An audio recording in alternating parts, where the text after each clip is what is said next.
ভারতের রাষ্ট্রপতি হচ্ছেন অভিনেতা ধানুষ।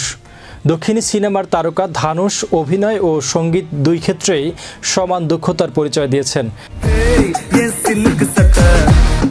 মাত্র ১৬ বছর বয়সে সিনেমায় পা রাখেন তিনি, কারণ তার বাবা ছিলেন একজন সিনেমা পরিচালক।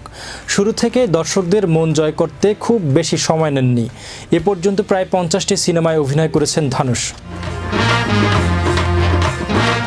সর্বশেষ তাকে দেখা গেছে নীলভুক এনমেল এন্নাদি কুরবাম সিনেমায়। অভিনয়ের পাশাপাশি এবারই প্রথম বায়োপিকে কাজ করছেন তিনি। ভারতের প্রাক্তন রাষ্ট্রপতি এপিজে আব্দুল কালামের জীবন ও কর্মের উপর ভিত্তি করে নির্মিত হচ্ছে কালাম সিনেমা। এই সিনেমায় প্রাক্তন রাষ্ট্রপতির চরিত্রে অভিনয় করবেন ধানুষ। ৭৮তম কান চলচ্চিত্র উৎসবে আনুষ্ঠানিকভাবে সিনেমার নাম ঘোষণা করা হয়েছে। সিনেমাটি পরিচালনা করবেন আদিপুরুষ ছবির নির্মাতা ওম রাউত।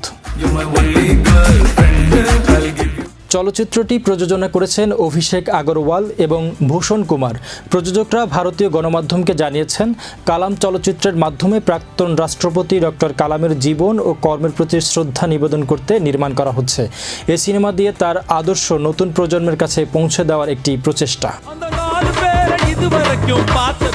পরিচালক ওম রাউত চলচ্চিত্র সম্পর্কে বলেন, এ যুগে সত্যিকারের রাষ্ট্রনেতার অভাব। সেদিক থেকে প্রাক্তন রাষ্ট্রপতি অনেক উপরে ছিলেন। তিনি শিক্ষা, উৎকর্ষতা এবং দেশীয় উদ্ভাবনের শক্তির জন্য পরিচিত ছিলেন। তার গল্প পর্দায় তুলে ধরা একজন অভিনয়শিল্পীর জন্য চ্যালেঞ্জিং। সিনেমাটি তরুণদের জন্য অনুপ্রেরণাদায়ক হবে। আমার জীবনের সবচেয়ে গুরুত্বপূর্ণ অভিজ্ঞতা হতে চলছে। চলচ্চিত্রটি ২০২৫ সালের মুক্তির পরিকল্পনা রয়েছে।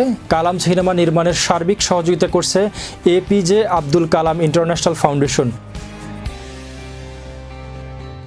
যেখানে তিনি ভারতের মিসাইল ম্যান হিসেবে পরিচিত ডক্টর এপিজে আব্দুল কালামের চরিত্রে অভিনয় করবেন।